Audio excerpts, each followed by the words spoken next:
This week on the Spike and Jones podcast. Welcome to the Spike and Jones podcast. Today, two guys who swear they aren't high seem to know an awful lot about 420. Ladies and gentlemen, this is Spike and Jones.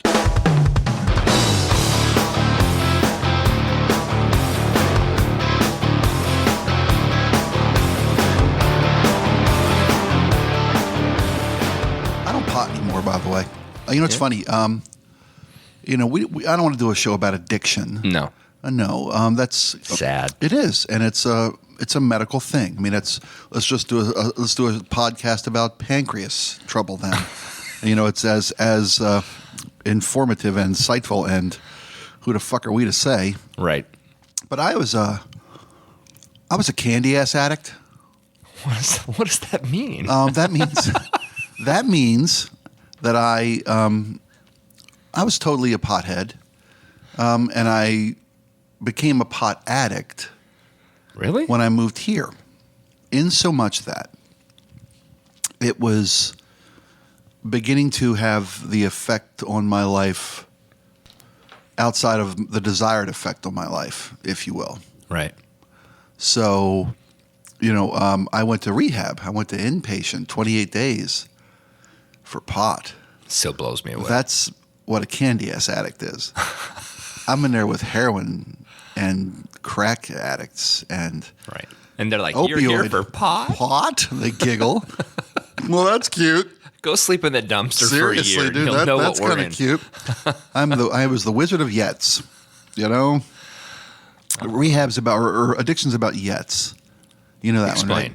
one, right? I've never lost a house, or I've never been fired yet.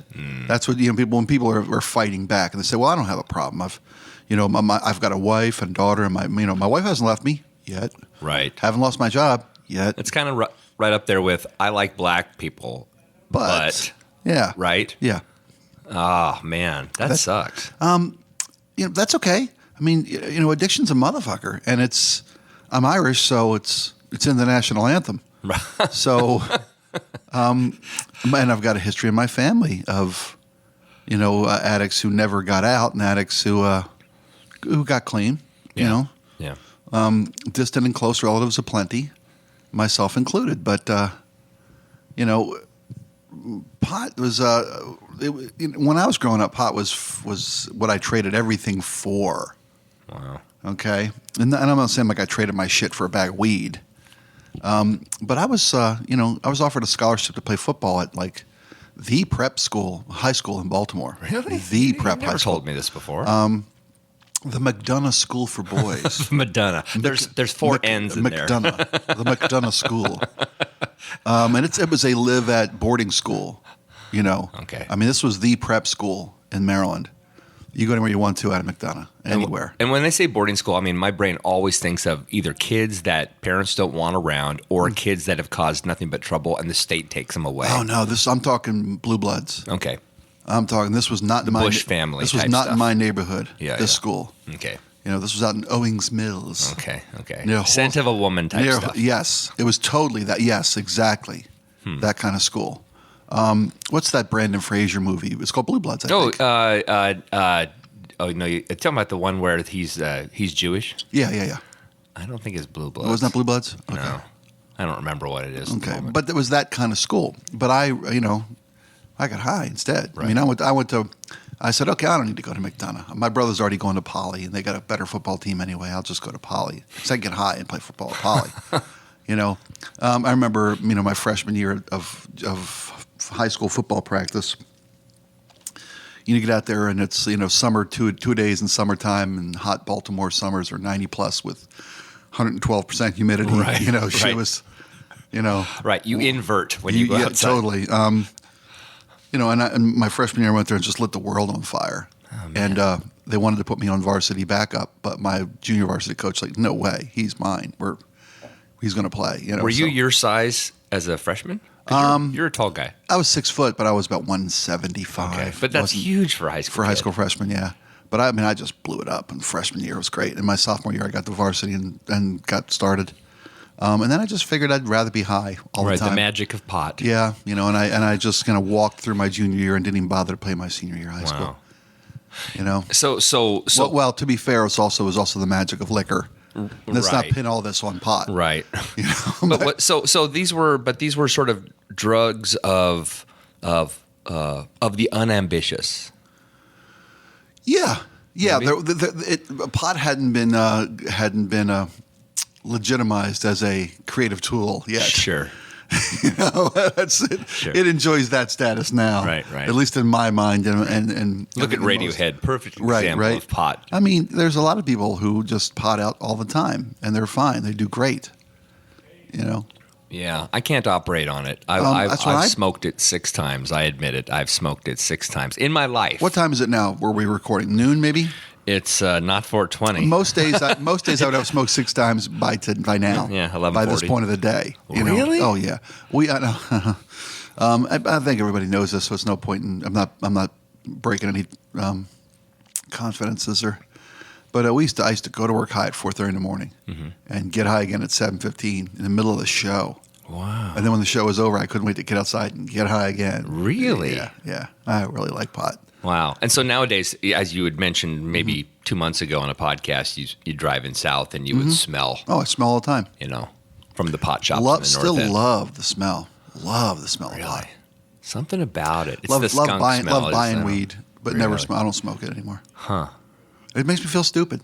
I feel like, God, I can't catch up. I can't think clearly. It makes me deaf. I can't, deaf as I can't hear? Really? It makes my ears ring. So what Shit. happens is oh, we're sound like this. Well, no, we're all talking like Right. that. It's not your ears. No. It's everybody you're smoking with. That might be true, but what happens is it's like the back of my neck. So when How are you smoking with your ear? Because that's not. I think we've uncovered your problem. Well, okay. There is that. Nose hits. No, No. okay. So Mom, I've only tried it 6 times, and I have tried it 6 times. The last time I tried it was when my father passed away, and it was the day before my father's funeral. Right. And so my whole family was in town, and my daughter's fiance is a synthesist. He's a pot creator. He comes up with unique strains. He's an incredible young man. He's Mr. Bubba Blueberry Kush monster from Mars. He's strain. basically Walter White. He's Heisenberg, except without murder. So he's crossbreeding herbal strains. He's a creator. Okay, yeah. wow. It's really incredible, and so because of that, obviously he smokes it. Yeah, well, yeah. And it's legal here in Washington State. It is, very So much so. they came out to my house, and we were all just sitting there, and I was like, "Do you have any on you?" I just kind of wanted to shut down a bit, know, and of course. Anybody who does smoke pot knows there's really a couple kinds. There's Indica, and then there's Sativa, and they affect you differently. Right. And Indica is the deeper, relaxing. The body high. Sativa is let's go paint a house. Right, exactly. I need a buzz, but not really. Yeah. But he brought a Sativa, and I don't like smoking because I don't like coffee, and I don't like the flavor, I don't like the taste. But but we did smoke a little. I am telling you, it's the only time in my life of the 6 times I've tried it. It was the only time where I thought I could do this again. And I don't know if it's because of the experience of, all my kids were back in town. My kids live on the East Coast, and, so they're here. And so there's all that intimacy and family stuff. And you're kind of in mourning, you're sharing this time together. It's a memorial, right? It's sort of 4-day long memorial service, right? And we're out in my porch, and it's nighttime, and it's summer, and it's great. That's when you're supposed to do. We had the doors open, and that's when it's no different than a cold beer. Yeah. A martini after work.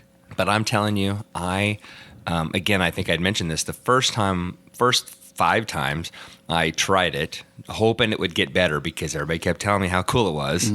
It would be like somebody, I don't know, put a little pain in the back of my neck. So it would start with pain in the back of my neck, and then it would work its way around my head until I couldn't hear. Wow. And then it would be like I have tunnel vision. Tunnel vision. Yeah, blinders. And so I didn't ever get paranoid or anything like that, but I just didn't like the feeling of not being in control. I couldn't Think Yeah. straight. I knew I couldn't drive anywhere, Right. and I didn't get that, that oh, this is awesome sort of feeling, right? I just was tired. Now I just want to go to sleep. I didn't even want to eat. I didn't want to do anything. I just wanted What's to go to funny sleep. because you probably smoked whatever it was. Sativa. Probably Indica the first right. first Okay, 5 times. Gotcha. But this last time was a sativa. So I'm sitting there on the couch and my kids are looking at me, and then I close my eyes because I'm feeling really freaking good. You know, I'm pretty Yeah. I'm pretty bonkers lit. Six times the charm. 6 times. It's gorgeous. Nobody else is high. I'm so bummed out because it's like going to a movie by yourself. You have nobody to share it with. I just did that last week, by the I way. But we'll hate talk that. about that later. I hate that. Do you hate that? Well, you can at least say this. Just jump. It depends in what kind of movie. Because if I'm taking my pants off, I kind of want to be alone. I saw Bound by myself. Oh, wow. And In a theater? in a theater. Holy shit. Yeah. Well, that was when I was going through my divorce. So that would make my God. Yeah. So nothing like watching fingers get cut off by hot chicks. I know, right? But it was so good. And I remember thinking, like, this sucks, man. I don't have anybody to share it with. Right. You know. But anyway, back to the story. Yeah, you're on your couch. So I'm on my couch. Smoked alone. I smoked. Just you and some guy. Some other Brad, guy. with, in air quotes, Brad. Yeah. Brad, Pseudonym. Brad Dourif. I'm Yeah. telling you. He's the guy. Brad Dourif. Look him up. Child's Play? He's in a ton of stuff. Child's Play, David Lynch movies. Okay. He's in Character actor? Yeah, Okay. great character actor. Okay. Always I'm sure I plays- know his face. Always plays the snivelly heavy. I'm sure I know his Always face. the skinny heavy. So if that makes sense. I'm sitting there on the couch, and Great, again, the I'm skinny doing heavy. the whole like head roll because Yeah. I just got snocked back Yeah. really fast, and I don't know if it works with pot like it does with alcohol, where if you have an empty stomach, you get more high. Because I know that happens with alcohol. If you have an empty stomach, Oh, you can't drink on an empty stomach. You're right. kaboom. Your blood alcohol just sucks you right up like a straw. Yeah.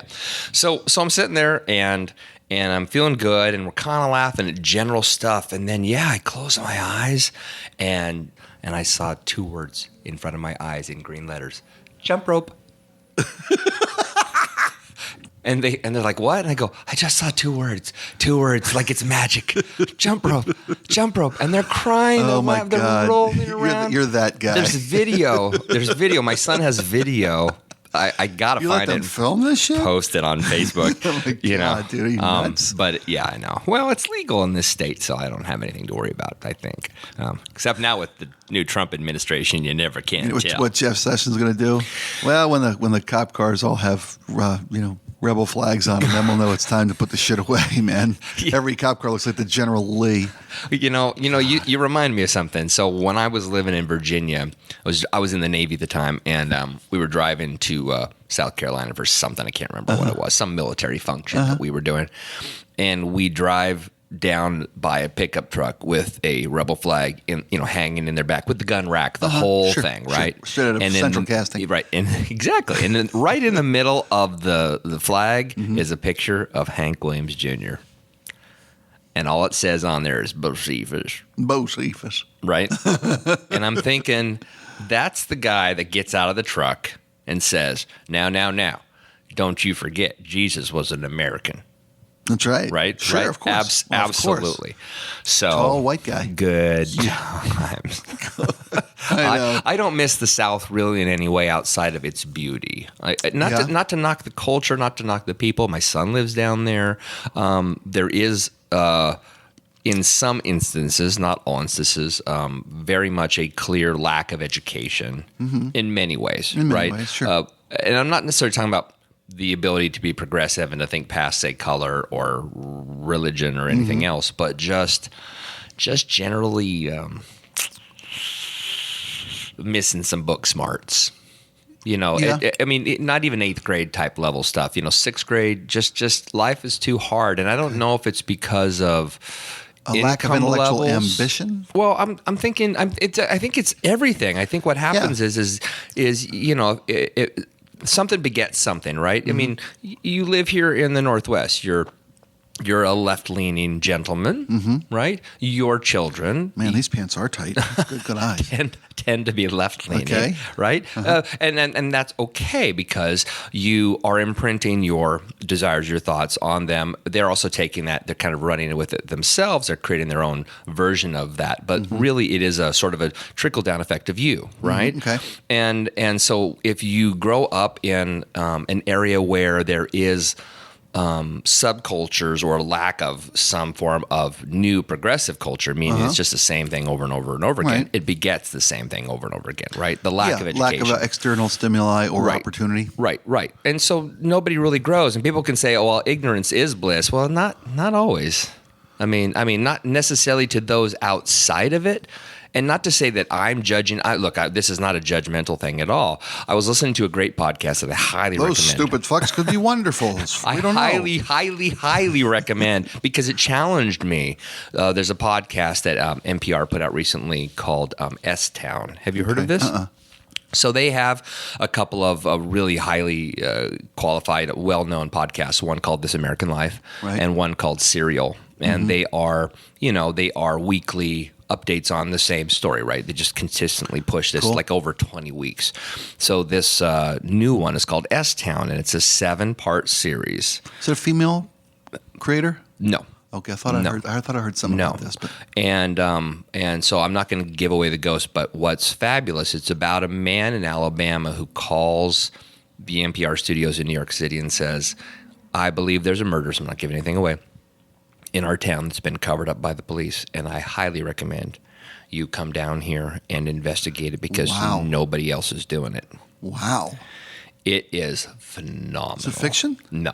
Wow. It's phenomenal. Wow. And what's so mind-blowing, and this is what really caught me off guard, and this goes back to that preconceived notions we talked about, was the gentleman who went down there, he's a New York intellectual, the whole thing, right? He goes down there. And, of course, he's interviewed everybody, so he's got audio. And, so he's intercutting the audio with his thoughts, and then you hear the actual audio. Sure. Right? So it's very, very powerful. And when those people talk and they talk like this, I'm like, oh, my God, they're freaking morons. That was my very first thought. Right. And then the guy starts talking about rocket science. And he's talking like this, and he starts talking about theories and all this. And you realize, holy crap, it's just an accent. Right. He knows his poop, and he knows it inside and out. And he can school you all day long. So this is weird, right? The perception that accent or that lifestyle, because he's a poor man who lives off the side of a road with a whole bunch of crap in his front yard and 50 dogs running around. I mean, the exact the stereotype of the poor white trash. And he's like, he understands quantum physics. But isn't he the outlier? I mean, and I hate to generalize too. So, which is what the point of the podcast is about. And to that end, I mean, we were up here in the liberal-leaning Northwest of America, right? Where I'm very uncomfortable. And I would say that there also are absolute fucking morons who live up here. And that being said, I mean, education is not a bad thing. No. There's different kinds of education. There are absolutely. There are different types. Absolutely true. And no one is more valid than another, or valuable than another. Right. We all look down our nose at farmers, but good luck eating your hand. Right. But are we more malleable? Right? We talk about value. I think everybody's valuable. Everybody. Not everybody fits with everybody, but I think everybody deserves a fit, if that makes sense. Absolutely. Well, I mean, you're either a 1 or a 20. Right. But it's interesting. Everybody's a bill. Right. This goes back to, say, my Christian faith, right? Where people go, well, if you just hear those two words, Christian faith, your brain automatically makes an assumption based on what you think about Christians. And it could be if you're a Christian, well, you're like, all right, that's my brother. Good set of values, yeah. Exactly. You're an atheist, you're like, you're an idiot. You're something else. You're like, you are, what's the word? You don't believe in the real God. You believe in your God. Right. And my God's actually the right God. Right, that guy. The infidel, if you will. And I don't know where I was going with that, but I will say that you are still high. I think I am. People need to again, come to the center. This comes back to my argument constantly that there needs to be some form of centrist national test thinking, or right. Well, I argue with my wife about that. That's probably our biggest thing at home is that. None of you saw what just happened here. But you can guess from my laughter that I've just been schooled. You've been skewed. Think metric, as my friend used to say. Our struggle as a couple is the ability to compromise. It's just a huge struggle. Yeah. And granted, I'm sure every couple struggles with that, but man, we really have a hard time. Okay. And some of it's cultural, some of it's obviously male, female, right? Mm-hmm. I know this is all hyper tangential. I'm just trying to get to the point that I think we all need to figure out how to get along. Sure. You know, come back to the center, man. Come back to the center. Gets you back to weed. Yeah, get back to weed. So actually, let's get off of weed because what I was hoping we could talk about today. Our post 20 deep six won't be about post weed. Yeah. Well, it could be weed plus one. This is being recorded on 421, by the way. Yeah. I got to say this before we go on. I made a silly, stupid, trying to be cute, trying to be snarky post yesterday on Facebook about I woke up this morning and the valley was filled with fog. We need more wind. Mm-hmm. And my mom was like, well, summer's coming. She just didn't even didn't get it. Right, just didn't get it. And I just thought, I love my mom so much because that's so sweet and so cute, you know. I love you, Mom. 420 is a pot reference. Yeah. Just to make it the clear. fog is self-inflicted. Yes. The wind so we can all breathe again without wind. We need more wind. Out. Before we all get off pot, by the way. And it's I've got so many things to say about pot because it was such an important part of my life for so long. Mm-hmm. I got clean literally half my life ago. Hadn't thought about it till this moment. But when I quit, I had turned 27. Really? I'm now 24. And I didn't smoke from birth, so that's really not a fair analogy. But to be fair, I smoked for the better part of, when I quit, I'd been smoking for more than half my life. That's crazy. And now I've been straight for more than half my life. Right. But, just about half my life. So you're going to die? No, I'm fine. I think I got out in time. Okay, good. But I loved it. I've romanticized about weed. Talk about the smell. Mm-hmm. Somebody in our neighborhood's growing because for the last 3 days in a row. Because the nose knows. The nose knows. For the last 3 days in a row, I'm driving my kid to school and we take the same road every day. Mm-hmm. And we go by this one house and it's getting worse. Really? Yeah. For 3 days ago, I noticed it. Yesterday it was like, you smell that again? She's like, what is that? I'm like, that's someone's weed. Somebody's growing pot. Today it was like, holy fuck. Really? Yeah. So it's all, and I think it's illegal. So I should, isn't it illegal to grow past a certain amount of plants? If you've got if you've got a medical card, you can grow so much for your own. Right. It's like 4 plants. Something. Well, but the 4 plants is a crap load of pot. But I'm not sure how that.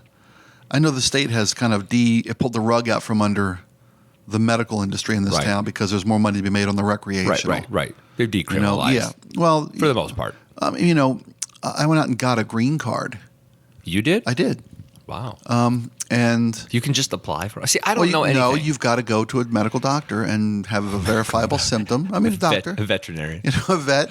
And if your coat's not shiny. My new dog's got problems. Well, I had chronic joint pain in my hip. Okay. I legitimately did.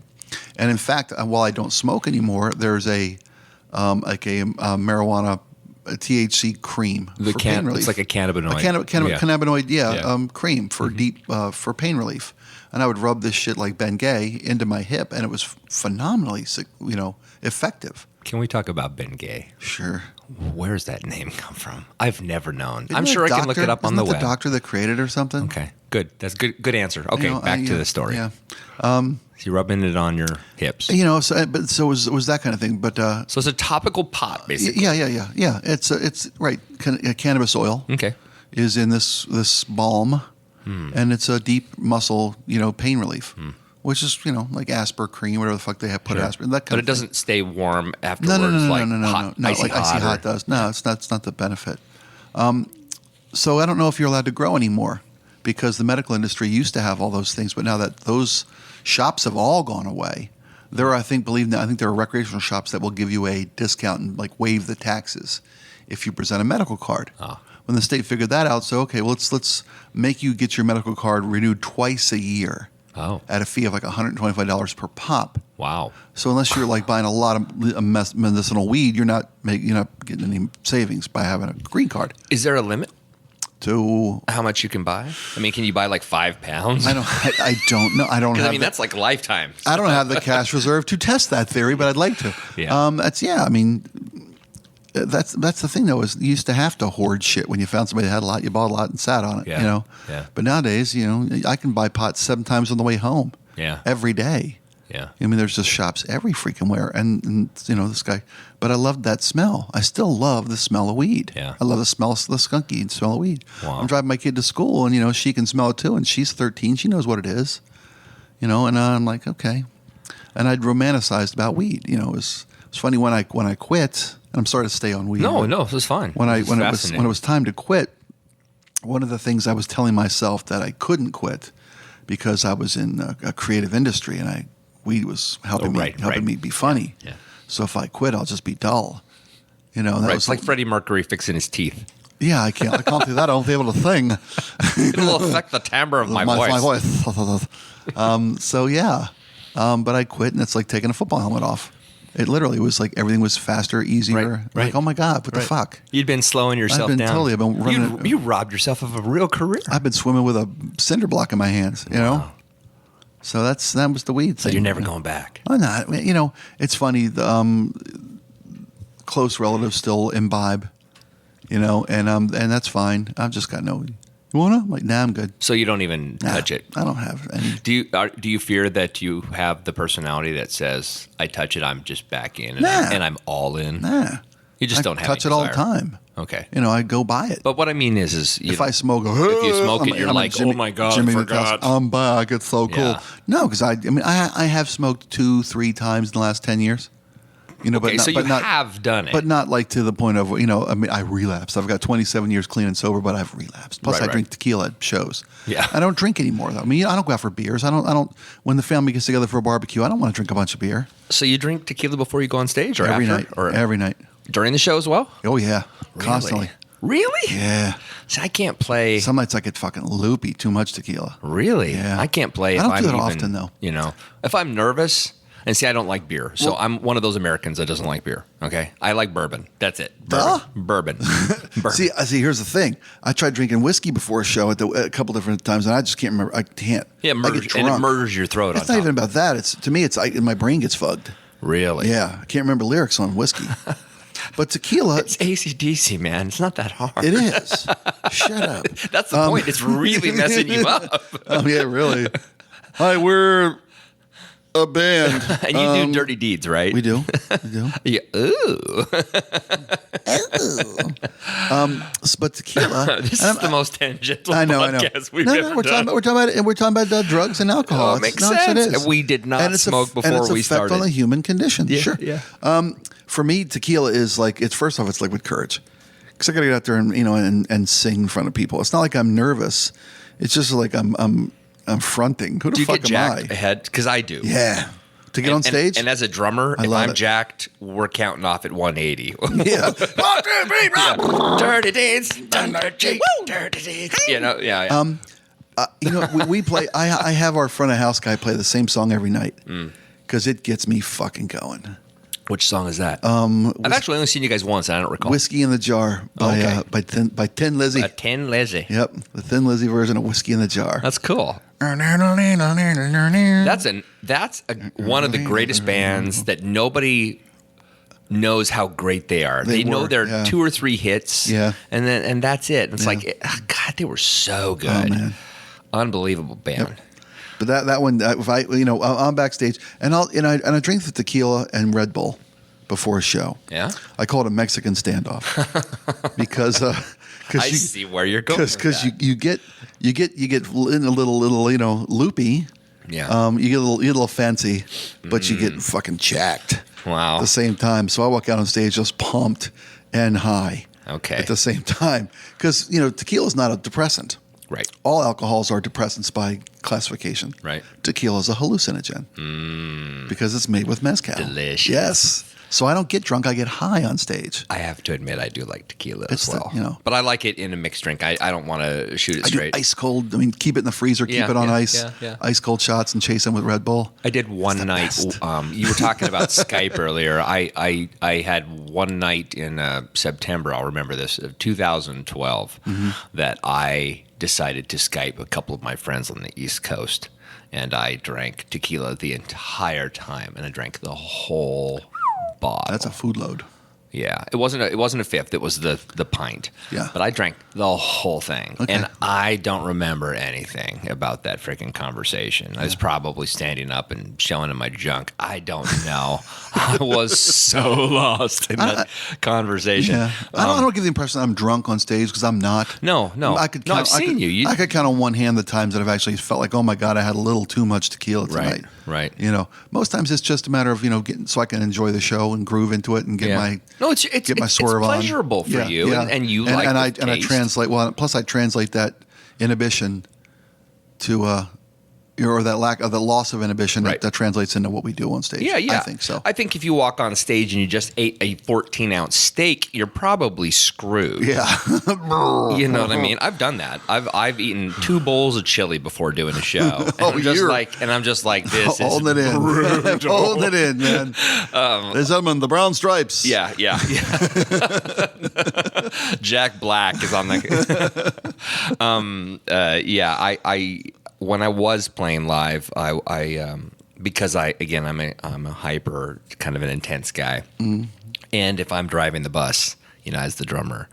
You do take us where we go. I do. Yep, we go nowhere without you, and we go anywhere you want to go. And as the drummer, I definitely needed a couple of occasions. So I was just lit up. There was, we come in, there's 400 people, and I'm like, okay, this is a good show. I mean, it's good. It's a good representation here. I got to be on. Yeah. So now I'm nervous. Yeah. And so I would go have a beer, and it would just take that tiny little edge off me. And because I don't like it, it's perfect, right? I never would have to worry about becoming an alcoholic. That's why they do the shots and chase with the Red Bull, because I feel, because no, that would kill me. I'd be like, no. All of a sudden you're like, your eyeballs are electric. But I don't need that. I don't need that more hype in my engine. But okay. So and I'll make one. Hopefully one final that's fine. point. We got time. Well, however long you got. If I went a couple 2-3 times I've smoked, I just couldn't wait to be through it. Right. In the last 10, when I would succumb to peer pressure and smoke with whomever, I just I remember this. This is no biggie. This isn't where I want to be anymore. Right. So I got through that. I tell people God gave me a big, huge sack of weed and I smoked it all by the time I was 26. So I'm out. What have you replaced it with? Because everybody replaces something with something. When my dad stopped smoking, my dad had a heart attack. Yeah. And when he stopped smoking, he started eating candy. So then he gained weight. Yeah. And most people who quit alcohol replace it with another form of sugar. Mm-hmm. So but I didn't replace it with anything. Sense. I think I replaced it with accountability, if doesn't sound cheesy, in so much that when I quit, the reason I quit was that moment, when that light bulb, that awakening moment, that realization is the term they use in recovery. Is that my wife? I came home, was supposed to go out with my wife, and I hope she doesn't mind. I've said this before, but I hope she doesn't mind. This is about your balls again. No, ball. Well, I know. But I just hope right. This is before. That I'm not worried about, but this I am. That's so funny. Isn't that funny? It's hilarious. Well, yeah, but you want to honor her. Yeah. Well, I talk about my wife, but I also don't go like, "Hey, great breasts." Yeah, you know what I mean? I just did. I came home from the show, and I was supposed to take the wife and daughter to the zoo, and this was the first girl, and she was still very young. Mm-hmm. And I came home baked at like 11 in the morning. Wow. And she's like, do you have to be high to be around us or something? Why are you? Wow, that's sad. Well, it was an honest question. And your honest answer was maybe? Maybe I'm not getting high because I want to anymore. I'm getting high because this is what I think normal is supposed to be. Well, that's so sad. I'm glad. And I got in. I'm glad you got out. In. Yeah. Jeez. And I got in, Jeez. So, 28 hots in a cot and boom. Wow. So it was literally a month. You did the whole, you did the full 28 days. You bet. Wow. Gosh, I hope I don't have any sort of real addiction that I'm masking. Yeah, well, I don't want. We all do. I don't want to go to. Yeah, no, I don't want to tell people about it. So I mean, so I don't drink. I don't drink. I talk about drinking on tequila on stage, but we play 12 shows a year. Yeah, I just saw the list this morning. Yeah, so and it'll grow for the summer. That's just our interim. That's got you guys no are doing August North dates. Bend. That's great. Yeah, we love playing North Bend Street Fair. That's a great crowd, man. That's a fun event. It is. It's like the streets are packed in both directions as far as we're in the major intersection of downtown North Bend, and they go out to the sides as far as we can see, and down the street in front of us all the way through the beer garden and beyond. It's a blast. Yeah, it's a great show. And the moon's coming up, the sun's going down. You're playing in the street, and if Jeff gets sick, you got to let me play. I hear you, brother. I hear you. Jeff, don't get sick. We love you. You were going to move off of the weed topic because you had something else to go to. You sure? Yeah, we'll do it. We'll save it for another time. Okay. Because I mean, honestly, if we get going on the other one, it's too long. It's too late. Deep. Okay. You got to do your show. I got to go get ready for the show. Yeah. You know. Yeah. So I mean, I don't even know. I mean, truthfully, we're kind of. I mean, it's 12:15. I don't know how much longer can you go? I don't know, 15, 20 more minutes. Okay. Probably. Well, let's do that. Okay. So it's 12:15, everyone. So let's get off the pot thing, but let's not. I mean, we don't have to go on to the other thing. We'll save that for next week or another time. Okay. Yeah. But everybody, I'm sure, wants to know what's the latest on your puppy. Tell us about your dog. Oh, I became a real dog owner this week. The best Canada dog owner. Well, because the honeymoon was over. My poor sweetie, God love her. She's the greatest pup. I swear. We found out she's a little less than 2. We thought when we picked her up at the shelter 2 weeks ago at this recording. They told us they thought she was 3 or 4. Mm-hmm. The lady who, actually met with our family and did our, counsel, review kind of thing, where said make sure that we were a good family to take their pet or take their dog. I think she's a little younger than that. We took her to a vet this week, and he says she's if she's 2, she's almost 2, if that. She's from the looks of her teeth, and she's still young. Wear on teeth. Yeah. How many rings they have? Yeah. I've always wondered how they figured out. I know. Well, I think it's bone growth. Okay. And their dental. Figured maybe it's the pointiness goes down and it starts wearing down. I don't know. Well, I made her sick. And so for the first 8 days we had this beautiful girl. She was perfect.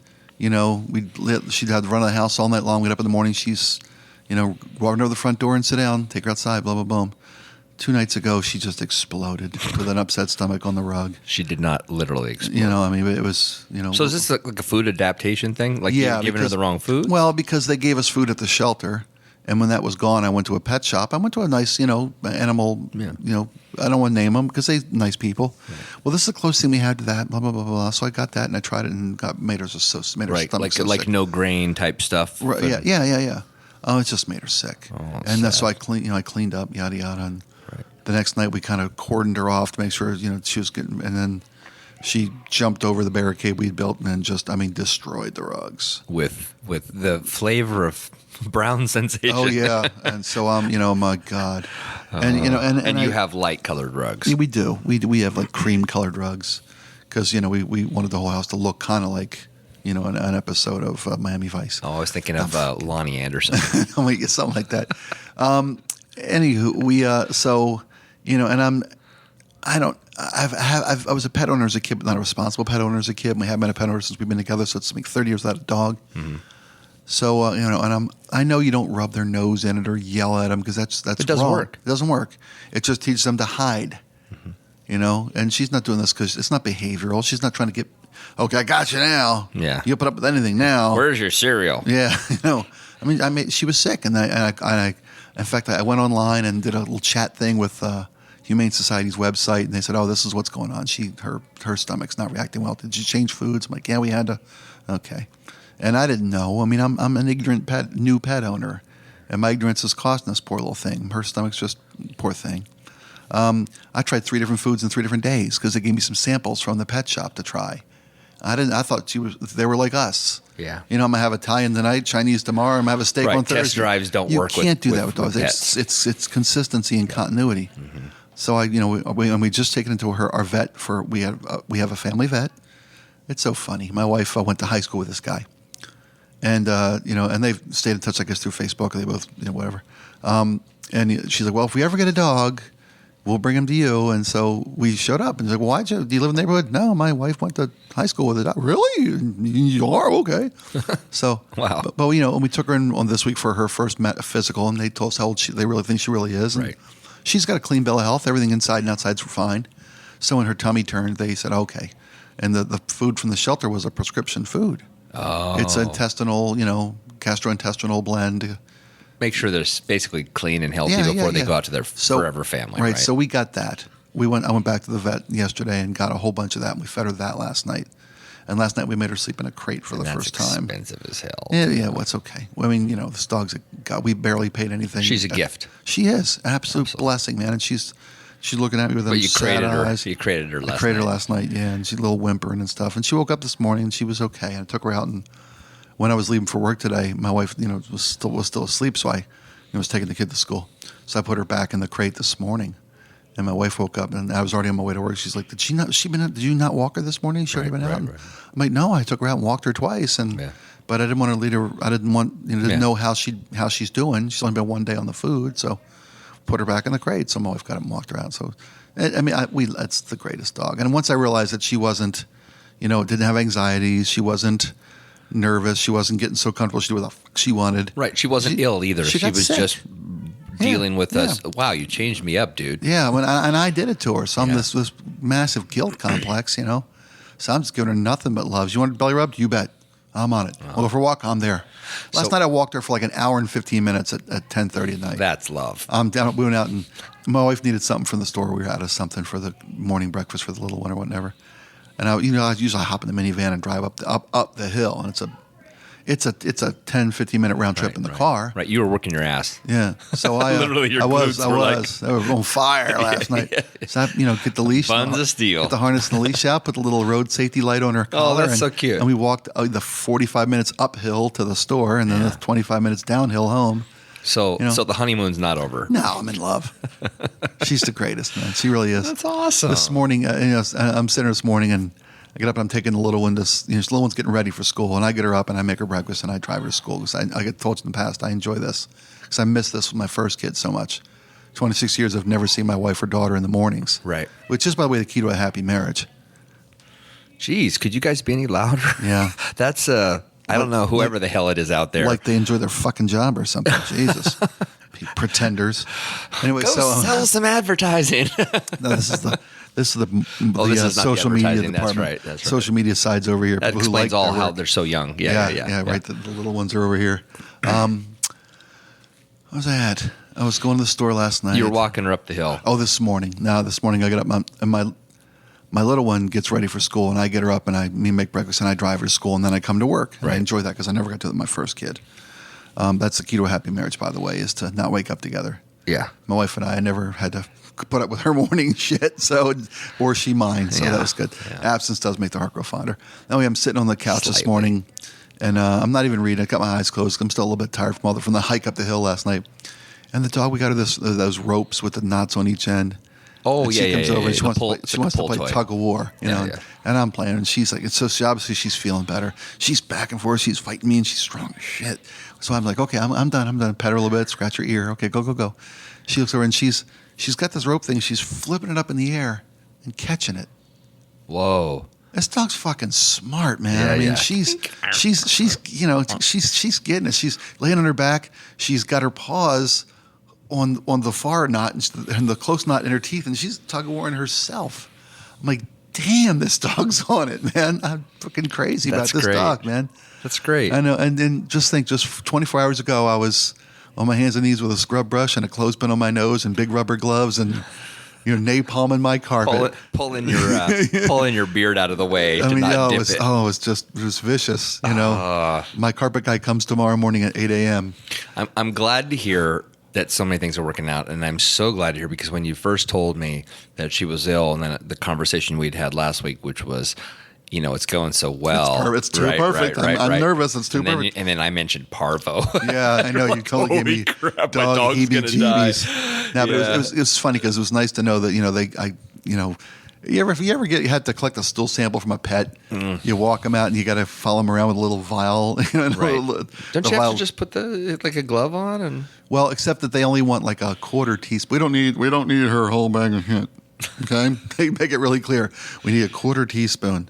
So they give you this like pill bottle, and the cap has a built-in little spoon. Oh, like where was this thing when I was a cokehead? Snuff box. Where was this thing when I was a cokehead? Because it's a vial with a little spoon built into the cap. I'm like, oh, so you don't actually have to even touch it. You can scoop it and then it slides right in. Screw the top on. Awesome. It's freaking veterinary genius. Yeah, that's smart. And if these people ever figured out what they could do in Miami, they'd get out of the dog business and go right to work for, the cartel. Yeah. So yeah, it's going very, very well with the dog. Thank you. And my wife's just in love too. That's good. And your daughter is just over the moon, right? She's just like, this is the greatest dream of my life. Yeah. It's funny. I tuck her in at night. She's 13. I still tuck her in. That's crazy. And that's not crazy. That is a little. It's not because I know she is the youngest 13-year-old on the face of the earth. Adore her. Seriously, you know me. I'm a princess farmer. Yeah, it's I like raise me with my children. So anything I can do to make her youth. I'm like I told you before. My wife says she wants to go to the doll store, American Girl store. You take her. Yeah. She wants something that little kids get it. Anything we can do to keep her younger and delay the. She doesn't need to be old. No, I know she'll get old. I found there's no alternative to that. Yeah, there's no stopping that. It'll happen. So. Just let her in. I love the ignorance thing. I mean, my three young children, we live. As I've mentioned before, out in North Bend, and we live on 3 acres, and we have a path that goes down to the river, and there's goats here, and there's chickens over here, and there's, I don't know, whatever there's behind us, and there's bears in the mountains, right? Yeah. It's wonderful.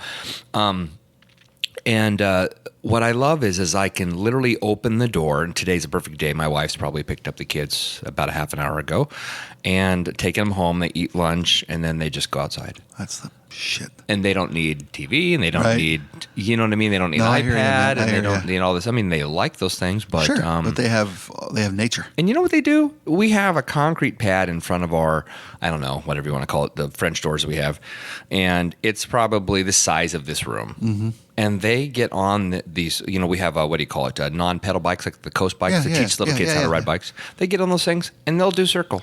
Yeah. For like an hour. That's the easiest. There's nothing to do. The greatest and they're days.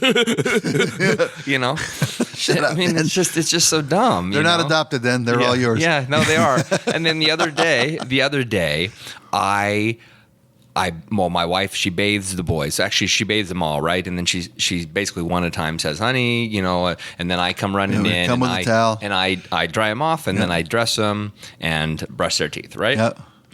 And so both boys are in the bedroom. One's been out for a few minutes. I didn't hear her because I was probably busy, I don't know, doing something stupid, like I am. You turn off the wife sound, right, in your head. And then I hear, honey, like the fifth time.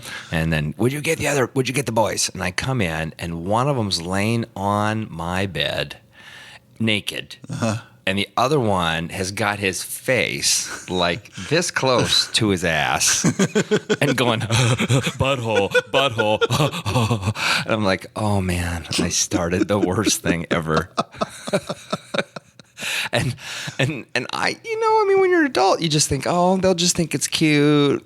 They won't think it's normal. You're going to tell that story at a wedding, aren't you? Yeah, you are. Totally am. And he's like, he smells like butt. Oh my gosh, it's so great. And with that, we end. Oh yeah. If you folks are lucky enough to be parents, treasure these butthole moments. They go so quick.